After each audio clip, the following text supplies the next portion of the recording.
So they look for the slider, and if it starts low, they stay away from it because it's going to end up in the dirt. Of course, now the one he got in the dirt, the wild pitch, you got to swing and miss on. Yeah. You know, I mean, that's the point, I guess. He does get a lot of swings and misses. I mean, he gets a lot of strikeouts. He had 44 last year, which is the lowest rate he's had in terms of strikeouts per inning.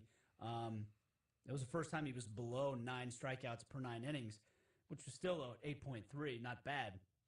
But so he gets a lot of swings and misses, but it seems like guys have started to eliminate that a little bit more. And so for Aaron, it seems like it's either a slider in the dirt or it's a hanging slider that catches a lot of the plate, and guys can hit that a long way. Right. You know, if he elevates it. A good slider is the toughest pitch in baseball to hit. Bad slider is the easiest pitch in baseball. You're just playing with fire when that's your 7, 8 inning guy. And I don't know. When he got drafted, obviously first rounder overall, blah, blah, blah, blah, blah, you were wanting him to be a starter, and he's done well as a bullpen. But if you're looking from where he got drafted standpoint, you want to see a little bit more out of a guy that you invested that much money in out of the chute down the road. He's been a serviceable reliever for us. I mean, I'm not saying he hasn't, but for a guy that's got his track record behind him, maybe you're looking for a little bit more out of the deal and either be a lockdown 8-inning guy and they tried it a couple years ago to make him a starter where he can use a full complement of pitches instead of just being a swing and miss slide. He's got a good enough fastball, and he's still 95, 96, I think, when he runs it up there. If he can locate that, I think guys respect that a little bit more, then that ends up making your slider that much better. It's one game. Look, we get it. Are you concerned about the bullpen at all this year? I mean, I know losing Luke Hochevar, we know now, is probably a big loss, but are you concerned about this bullpen having regression from being so great last year? I wouldn't say I'm concerned about it, but I think it's going to have to regress from last year. I mean, they had such an unbelievable year last year based on the numbers, 2.6 ERA. Across the board, everybody was awesome. That just doesn't happen every year. So I wouldn't say it's a concern, but I don't think we can sit here and expect us to put up the numbers that we did last year just because there's a little bit of an anomaly that everybody had a really good year down there last year. Even with the exception of Herrera, going up and coming down, that group collectively did a really good job. And 162 games, I think they're going to end up having a pretty good year. I mean, if they end up with a 3.2 ERA, that's still a really, really good year for a bullpen. And a lot of it comes down to, and the big stat for me yesterday is relievers inherited 4 runners and 3 of them scored. And that's a stat over the course of the year where you need to strand those runners, give Shields a chance for a win. I mean, it's one game, and you start to panic a little bit because that's the only game we've watched this year, and this is what we saw. So I think over the course of 162 games, I think they're still going to have a really good year, but I don't think they're going to have as great a year as they did last year. And you are plugging some holes, losing Hochevar, throwing Davis in that role full-time again like you did in Tampa. That's new and different a little bit. You've got Collins, and you've got the same core group of guys that were down there before with Holland anchoring the thing, so I don't think it's a cause for concern over the course of the season, even though the first game kind of blew up a little bit. Sam Mellinger had a couple of interesting stats in his column today. He said that no team has had the best bullpen in 2 years in a row this century. Now, that's 14 years or so. And the best bullpen he's going basically by whip, by runners, put on base in an inning. He points out, this is interesting too, the last time the Royals finished the season in the top 10 in that category, they were 29th the next year. I mean, that's how volatile bullpens can be sometimes, from one year to the next. So it'll be interesting to see how they put things together. Did you have any problem with the way that Ned Yost decided to handle the bullpen in terms of going with Wade Davis in the 9th inning after he had pitched the 8th? No, I mean, that's probably how that's going to go most of the year. I mean, you can look at it now that we ended up losing the game, but I mean, that's what you expected if you were going to think about how that bullpen was going to shake out in the first game of the season. That's exactly the moves that you were supposed to make, and just because it didn't work out yesterday doesn't mean he's not going to do that again. I think he's proven that over the last couple of years, but I mean, I can't fault him. We just didn't get the job done yesterday. And I think most of the year that's going to be a pretty good mix of guys to throw out there just like we did yesterday, and things end up going a little bit better. You don't think it's asking too much to try to get 2 innings out of Wade Davis? No, he's used to starting. I mean, he's a guy that can be a 2-inning guy for you if you need him. I mean, I think that's going to be fine. If he's the hot hand in a tie game, you can do that. I mean, you got a day off today anyway, so if it would have stayed tied and he was getting the ball over the plate, you may see him throw a third inning yesterday just because he's, you got time on your hands a little bit. It's early. Save the rest of the guys for the stand, and you're having a day off the next day. I mean, it all kind of depended on how the game played. Well, you're struggling to throw strikes, so you weren't going to keep him in there very long tonight. But if you would have been out there pounding the strike zone, I think you'd have seen him for the rest of that inning, even if he did get in trouble. One of the things that I'm going to be very curious to see this year is what Justin Verlander is as a pitcher, because he really looked to be regressing last year. I mean, he still was really good, don't get me wrong, but the year before, I believe, was the year he won the MVP and was like the most dominant pitcher, which he has been for a long, long time. He still threw 218 innings last year, but that was a lot less than what he'd thrown each of the 2 years before that. And his ERA was almost a full run higher. He was 3.46 ERA last year. His fastball velocity was down. He started throwing his changeup a whole lot more. Now, when the postseason started, he kicked it in and was amazing.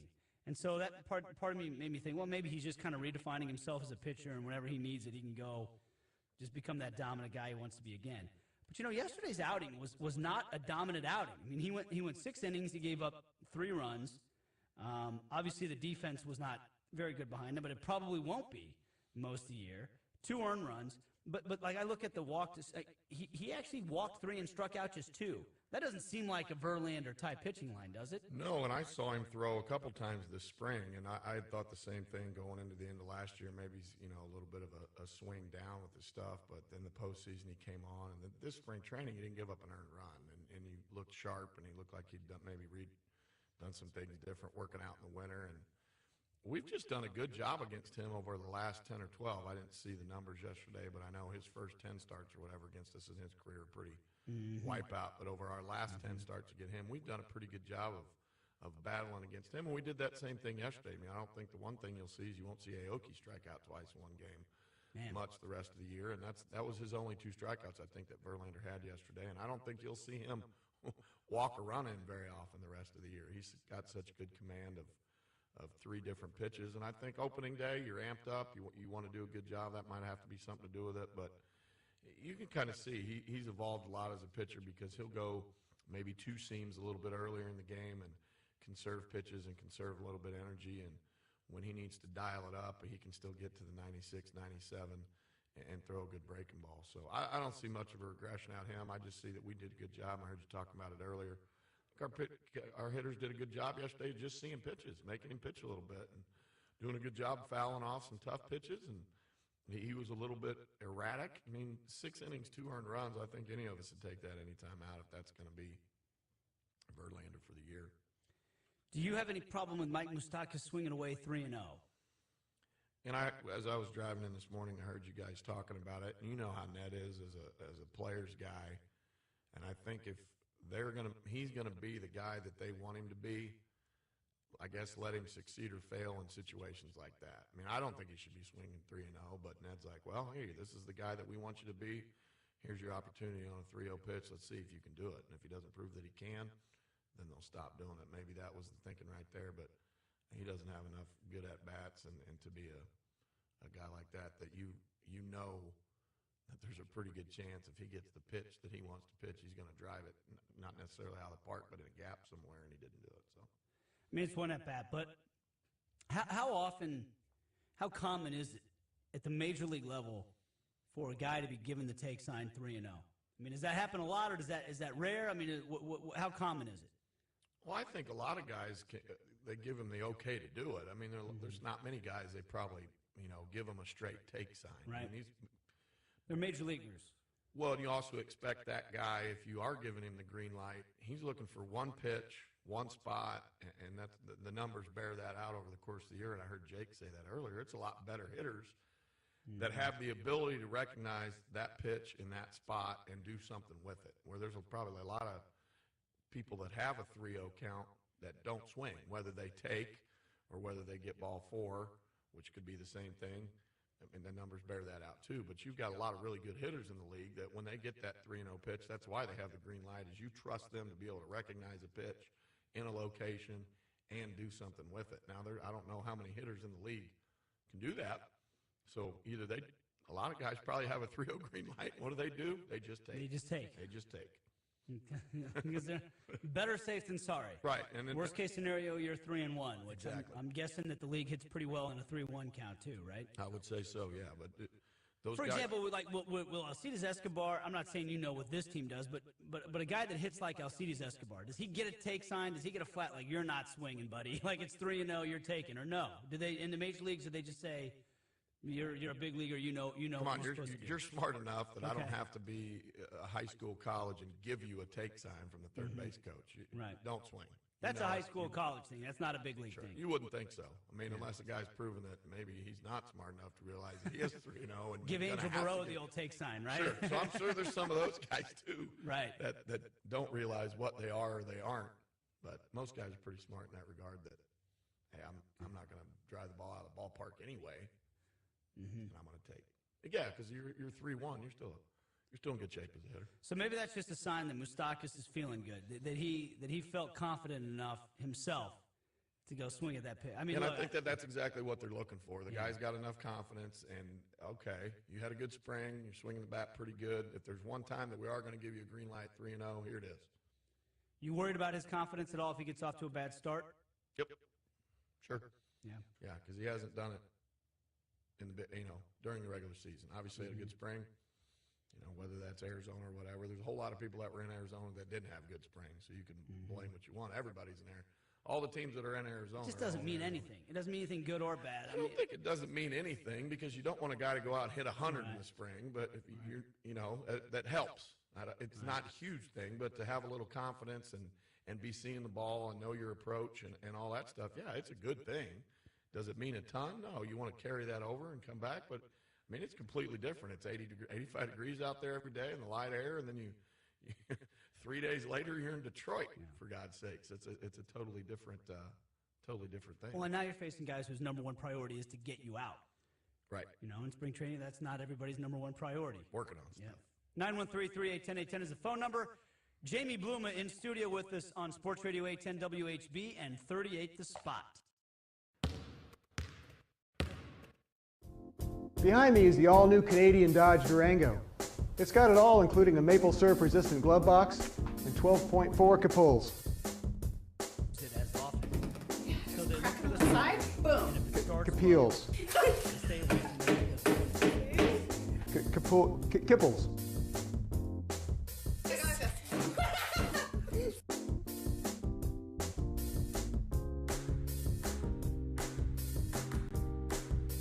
Kilometers per liter.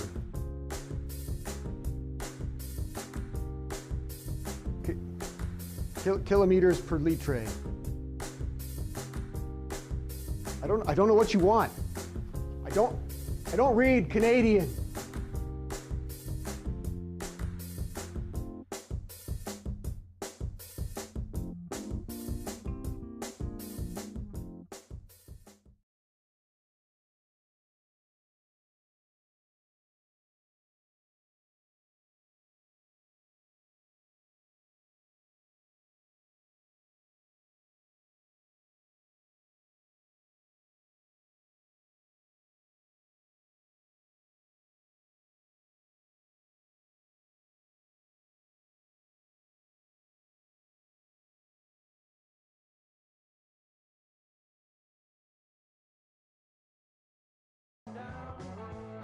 Alex Gonzalez was being fitted for Goathorn.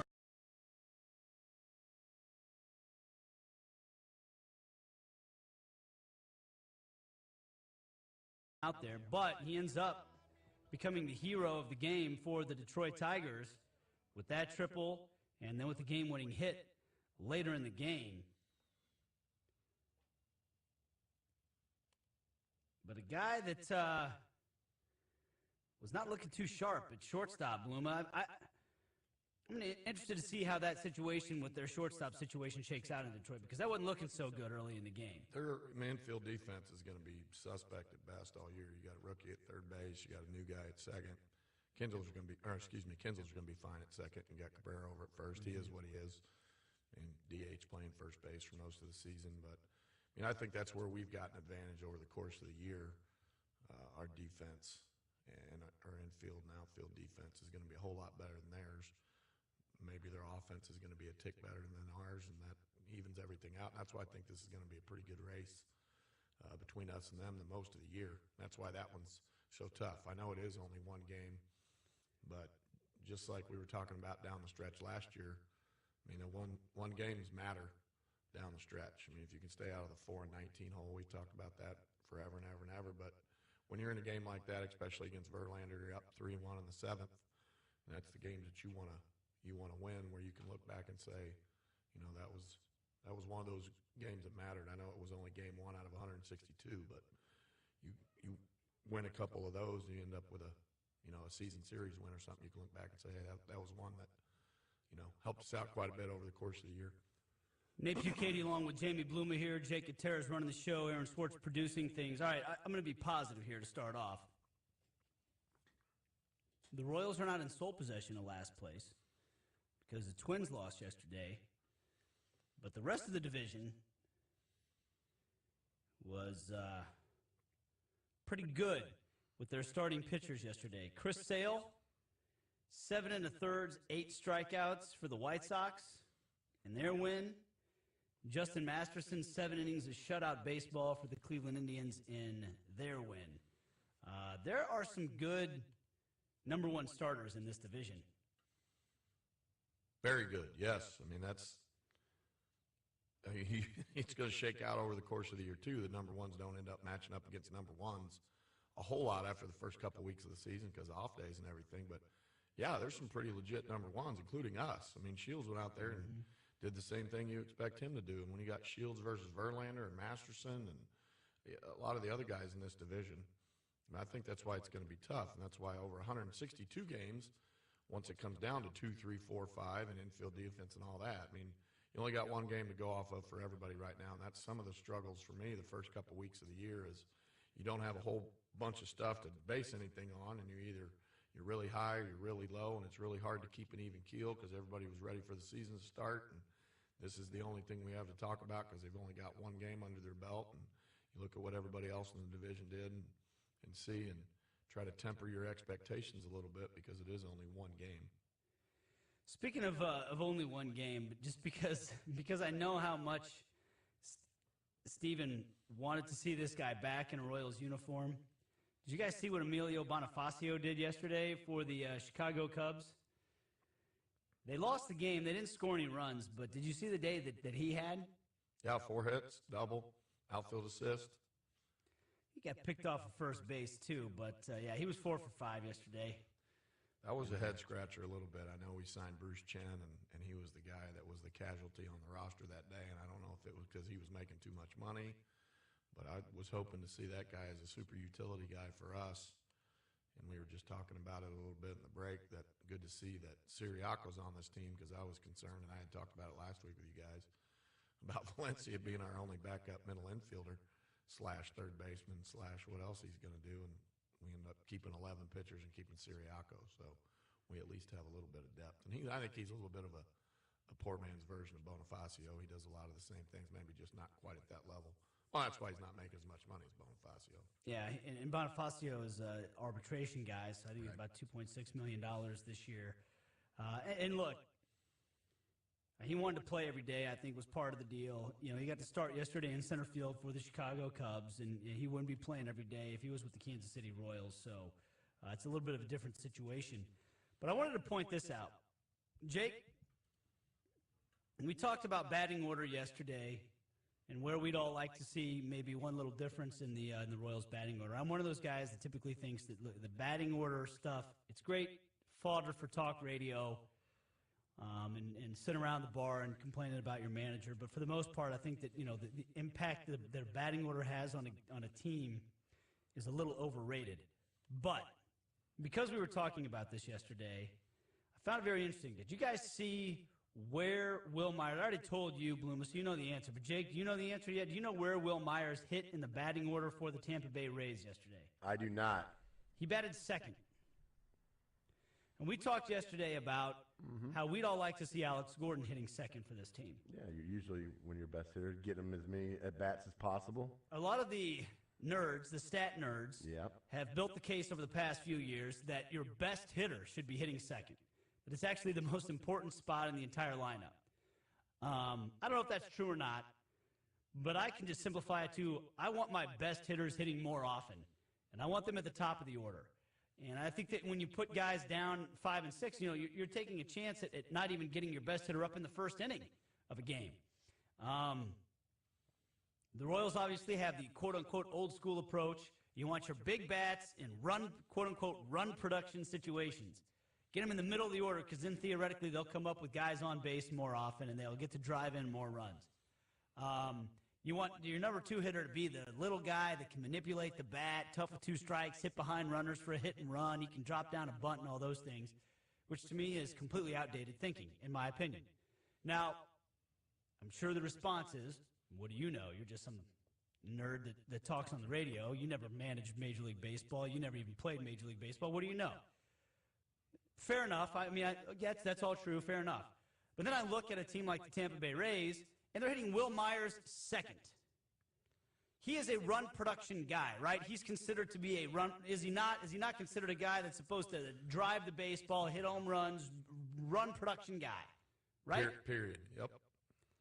He goes 3 for 5 yesterday with 2 RBIs, a double, a couple of strikeouts. He takes a big swing. We're not talking about a guy that just sits there and tries to slap the ball the opposite way and hit behind runners, right? He takes a big swing when he hits. Well, look at the 2 managers we're talking about here. Are the Rays idiots? I mean, Madden takes chances because they let him. Because a lot of times the chances that he takes, for whatever reason, you don't hear about the chances that Madden take that didn't work out. But he's done enough different things like that have worked out, and in that division, they've made it to the playoffs. But I think Madden's a different kind of manager. He wins. I right. mean, like they go to the playoffs. I don't know. I get a little tired of sitting around in a small market town, where the attitude a lot of times is to poo-poo the progressive thinkers, the outside the box. Well, that's not going to work. You know, like the fact that they openly make fun of Moneyball and things like that. Like, well, yeah, what do the A's know? Like, the A's only had a better record than the Royals every year since the book Moneyball was written. Every single year, with a lower payroll, including the playoffs again last year. Like, what did the Tampa Bay Rays? What does Joe Madden know? He's just an idiot. What's he doing? Batting Will Myers second. Whatever he's doing is working. Doesn't he know better?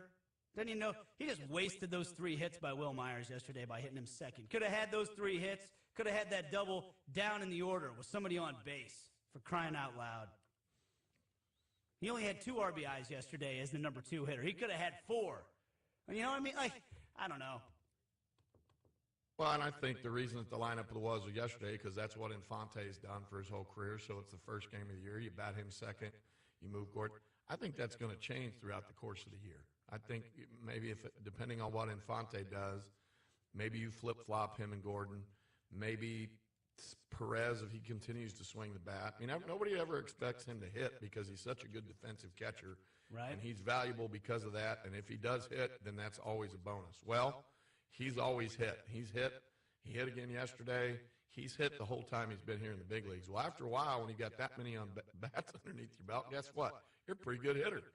So he may give himself an opportunity to move up in the lineup. Maybe we move Gordon to the 2-hole, keep you happy, and then we move Infante down to 6 or 7, and Salvi, we slap him in that 5-hole because he's getting to the point where he's got such a track record. He's a run producer too, not just by average, doubles, home runs. He'll hit the ball out of the ballpark. Oh, by the way, he does everything great defensively too, and he is a good hitter, and that may change. Again, this is one game. This is what we all expected the lineup to be probably before spring training even started. And once spring training's over, and this is game number 1 of 162, this is the exact lineup we all expect to get run out there, and we did it. And I don't think it's the biggest deal in the world. I'm not outraged that Omar Infante's hitting second. I just saw that yesterday, and it just kind of restarted what I was thinking in the first place. And it's something we just won't see around here. 913-381-0810 is the phone number. Back after this on Sports Radio 810 W. Behind me is the all-new Canadian Dodge Durango.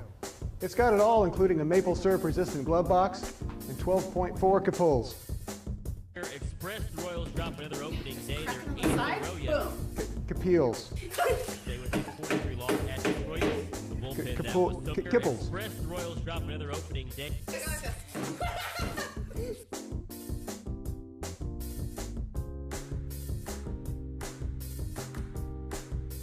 Kilometers per liter.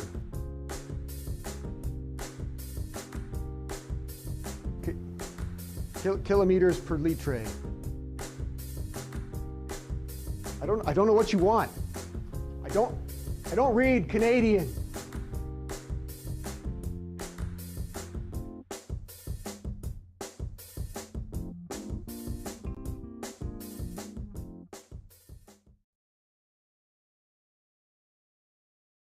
Royals drop another opening day. They're 8th in a row yesterday with a 4-3 loss at Detroit. The bullpen that was so good last year let down yesterday as Aaron Crow blows the save opportunity. Wade Davis allows a hit and a run while walking 2 in just an inning and a third. James Shields made the start, lasted 6 and a third, gave up 5 hits, 3 runs, all earned, including a home run in the first inning. The bright spot on the day, Salvador Perez, who went 4 for 4 at the plate, but a pass ball late put a dark mark on his day. The Royals off today, back at it tomorrow in Detroit, 12:08 first pitch. Andrew Wiggins announced yesterday that he will leave the University of Kansas, head to the NBA, was also named to the AP All-American second team yesterday as well. Bill Self also said in yesterday's press conference that Joel Embiid still weighing his options for next year. I'm Aaron Swartz with your Sports Center Express here on Sports Radio 810 WHB and 38 The Spot.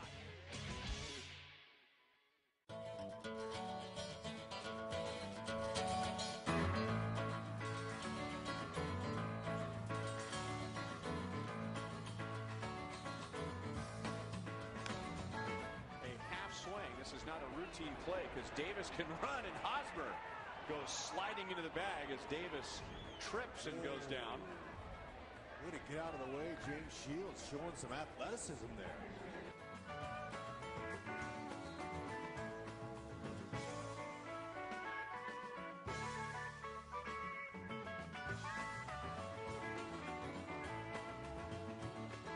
To clarify one thing, it was a wild pitch on Aaron Crow, not a pass ball on Salvador Perez that cost the Royals that run. And to be honest with you, in the end, it really wouldn't have mattered. I mean, I was upset when I saw that happen because that allowed a run to come home to score, but then Aaron Crow gave up a triple after that. Both runs would have scored anyway to allow the game to get tied after that. Nate Bukaty along with Jamie Bluma. I want to remind you to check out Tickets for Less Facebook page and enter the Guess the Royals attendance contest. You would win a $250 gift card to Tickets for Less. Crown Seats, Crown Seats, Crown Seats. Best seats in the house. Of course, that's all you can eat and drink, including alcohol. Jake Gutierrez put a hurting on those Crown Seats once last year. I've never been able to sit in the Crown Seats. I have not sat in the Crown Seats myself. What? either. What? Nope. You never have? We've had a dugout suite every once in a while down Right, there, but I've right. never actually sat in a Crown Seat. Are you going to be in a hoity-toity suite on Friday at opening day? I'll be all over the place. You're a Yeah. man of the people on opening day. I'm sure I'll be out on the Budweiser party deck at some point. Yeah. All over the place. We'll be on the field with all the alums before the game and Yeah, all that stuff. I don't know what program they got. Well, they haven't told you yet? No, they just be downstairs at 2:00. We'll line you up and tell you where to go. So you're going to be downstairs doing something. Yeah, we do hold the whole Greater Kansas City Day for You'll be all that. But about buying newspapers on Yep. Friday, they put us up at the Sheraton Crown Center the night before, feed us, and then we get up at 5 and do TV and radio, all the stuff down there by the plaza. They got a trolley that drives us around. I remember the first couple of years I did it. It was always the Shriners Band and Buck O'Neill were always on my trolley. So it was I was like, man, I'm going to do this every year. Mark Bowricker, he and I have done it. I think Maslowski was with us last year. A bunch of Royals alumni, cool. Chiefs alumni. Yeah, it's a really fun, it's a fun day. One of the best days of the year in town. Do you know what part of town you'll be doing the newspapers in? Yeah, we'll be down the Plaza area, 47th and Southwest Traffic Way. There's a lot of traffic getting around downtown in the morning for drive time to get as many, and try not to get hit by a car because I know we had Slugger out on the wall that's right in front of, I don't know if it's Channel 5 or Fox 4 right there. Somewhere downtown always gets a little bit tricky because you can kind of walk on the Channel 4 probably. You can walk on the retaining wall right there if you're really careful, but when that light turns green, all hell breaks loose, and you just got to be careful you're not in the wrong place. One time, I think Miss Missouri dropped a 20 down drainage part by a gas station on 47th and Shawnee Mission Parkway, and Marty Patton had a whole long stick with a piece of bubble gum on the bottom of it trying to get. So there's been a lot of funny stuff that's happened over the course of the last 10 years doing Get the $20 back? Did it work? We did, yeah, got it back. Wow. Yeah. That's why they call Patton MacGyver. It's pretty good. That is impressive. Well, Tickets for Less can get you any seat in the building, but they have very front row crown seats for most games. So call Tickets for Less or visit them online at ticketsforless.com and make a memory for life. Jamie Bluma is with us. To wrap up that thought about, I was pointing out, the fact that Will Myers is batting second for the Tampa Bay Rays. Look, I'm not trying to sit here and act like I'm just outraged that the Royals would have the audacity to hit Omar Infante second instead of Alex Gordon. If it were me, I would like to see them just try to get their best batters at the top of the order. Omar Infante was at it, and I don't know if this is a coincidence or not, but he had one of his best years last year, and almost all of his at-bats came in the 7, 8, 9 slot. Now, he has hit second a lot in his career, but last year was his best year in a lot of ways, and that's where he hit. Now, you can say, well, he was in the Detroit lineup. I mean, look at all the masters that they've got. But you wouldn't try to argue that he's a better hitter than Alex Gordon, would you?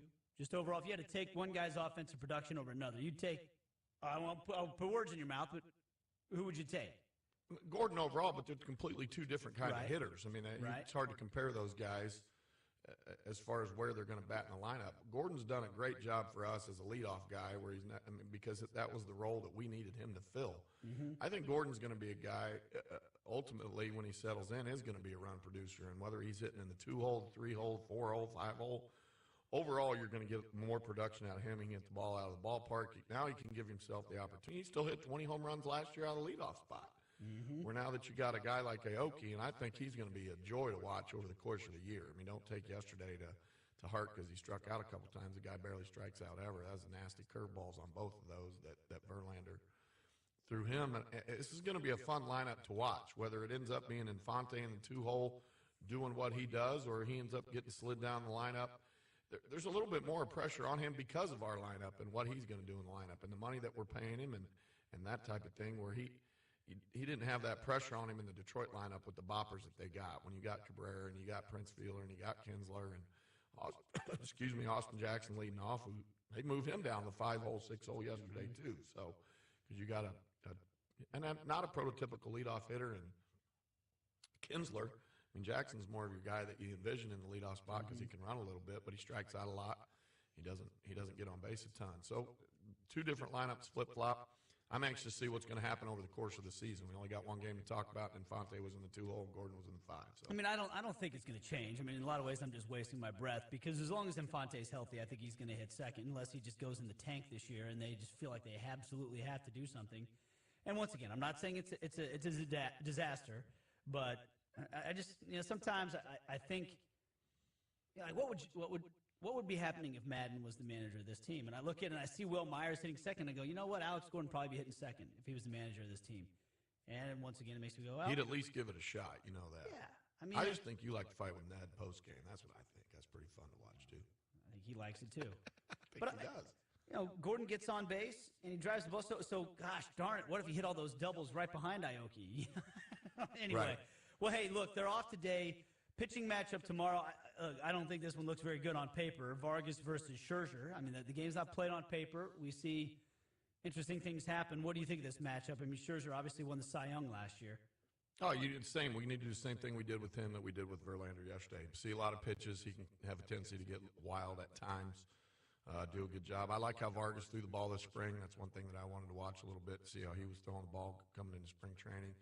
And he's done well. I mean, I think it's going to be a similar game to yesterday. You don't look at a big run score. It's still pretty cold out in Detroit, windy, ugly day, more of a defensive game than an offensive game. But, try to keep us in the ball game and get a clutch hit here with a guy on base and win a 3-2 game or a 4-3 game. That's what I kind of look forward to tomorrow. Bluma, you have yourself a great Greater Kansas City day. And be careful out there, and we'll see it on opening day on Friday. See you on Friday. That is Jamie Bluma. By the way, if you're wondering, Max Scherzer last year against the Royals. Let's see what numbers he had here. Yeah, 3.33 ERA in 4 games. He was 3-0. So there you go. 913-381-1010 is the phone number. We'll get our weather forecast from Gary Lezak after this. Behind me is the all-new Canadian Dodge Durango. It's got it all, including a maple syrup-resistant glove box and 12.4 Capulls. Yeah, just cracking on the side. Boom. Capils. Kipples. Take it like this.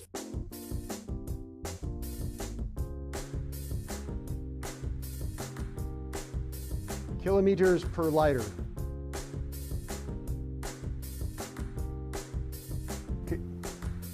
Kilometers per litre. I don't know what you want. I don't read Canadian.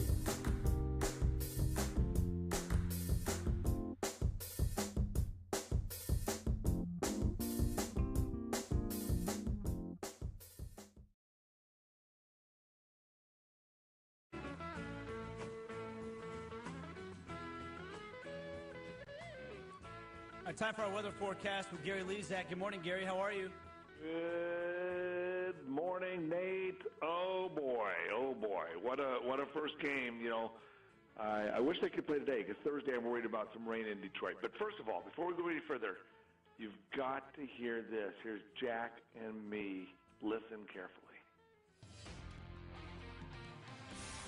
What does 2014 hold for the Kansas City Chiefs? Coming up at 10, I'll let you know. Plus, Stormy, the sports dog, is here. Now, first of all, I want to talk to you about the Kansas City Royals. How could they lose their first game of the season? Is it over? Is the season already over? You've got to be kidding me. Oh, my. Anyway, that's Lezak Smack. Let's go over to Jack, the best weatherman in the world, Jack Harris. It is sunny. It's 85 degrees in Columbia. Go over there on the other side at Mount Orion, and there is snow, and there is blizzard, and there's all kind of problems. Tigers, Jayhawks, Wildcats, Chiefs, Royals. We have Sporting KC. Tornadoes and sleet and hail. We got it all for you. All this and more tonight. Sports with me, Gary Lezak. That's right, folks. Gary does the sports, and I do the weather. I'll get it right for you, too. What in the world was that? That's our April Fool's joke. Oh, you guys. I just posted it on Twitter and Facebook if you want to go see it. You guys are crazy. I'm telling you, we've been wanting to do it for years. Years. Are you actually going to let him do a weather forecast? Watch him at the wall. It's pretty funny. Watch him try to do the weather. It's pretty funny. I noticed he had we'll 85 see. We'll and see how sunny that in works. Columbia. Yeah. Hey, how about this? We did it again. We went from 80 to 27. What do you think, Nate? Isn't this crazy? Yeah, it was 80 degrees? It was 80 yesterday. I knew it was warm. I didn't realize it got that warm. It hit 80, and we were 27 degrees just a few minutes ago. We're going to warm up to around 54, 55 degrees today. In Detroit, it's a pretty good day. I wish they could play. But tomorrow, increasing clouds, chance of some rain. And then on Thursday, chance of rain. And here in Kansas City, we have a chance of severe weather. So I'm a little concerned for some hail tomorrow morning about this time. Some thunderstorms. Hail would be the main threat tomorrow morning, so we've got to watch that closely. Sometimes in early April, we've had some big morning hailstorms, so we don't want to get caught off guard. I'll keep you updated tomorrow and tonight on 41 Action News. I'll let you know if that's materializing. And then we are looking at more potential for severe weather Wednesday evening. So watch 41 Action News. I'll keep you updated on that. It's going to be an active week, up and down and all over the place today. All right, Jack Harry does the weather. I do the sports tonight on 41 Action News. April Fools, and here's Ryan Weavy. Thank you, Gary. If you're thinking about buying a new home while rates are still low, give my team a call at 816-778-7000 or go to firstmortgagekc.com and fill out a full online application. Back after this on Sports Radio 810 WHB.